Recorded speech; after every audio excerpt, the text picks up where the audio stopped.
Cette banalité ne doit pas être banalisée. Car hier encore, les talibans ont innové.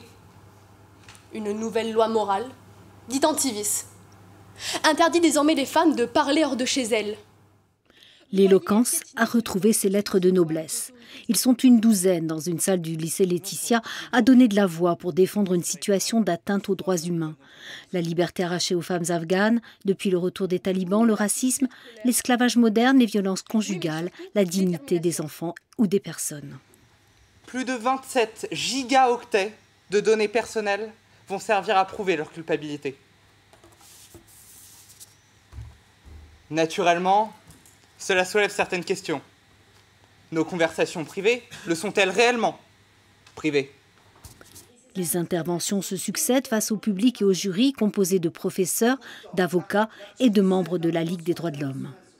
Arriver dans une salle avec plein d'inconnus, ça fait un peu peur, mais après quand c'est un sujet qui nous tient à cœur, ça vient tout seul en réalité. La technique, c'est pas d'apprendre, c'est vraiment de faire une conversation qui est spontanée. J'aime beaucoup l'art oratoire. Je suis une jeune fille engagée, j'adore la politique. J'aime beaucoup m'engager socialement, notamment pour les droits des femmes, comme on a pu le constater. Et en plus, j'aime beaucoup combiner cela donc à l'art de parler, jouer avec les mots. Chacun a 10 minutes pour démontrer, convaincre, aiguiser les consciences, rivaliser de sincérité et laisser monter l'émotion. Comment arrive-t-on à se retrouver menacée, renfermée, malheureuse et isolée de tous?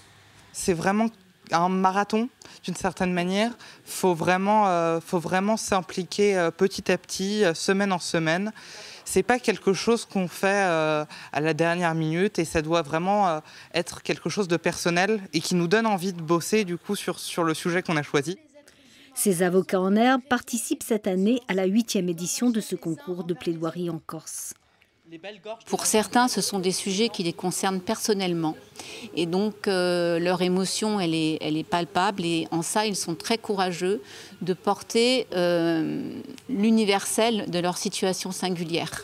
Parce que, en évoquant des situations particulières, des souffrances particulières, eh bien, ils en appellent à des droits universels, à des revendications qui concernent l'humanité.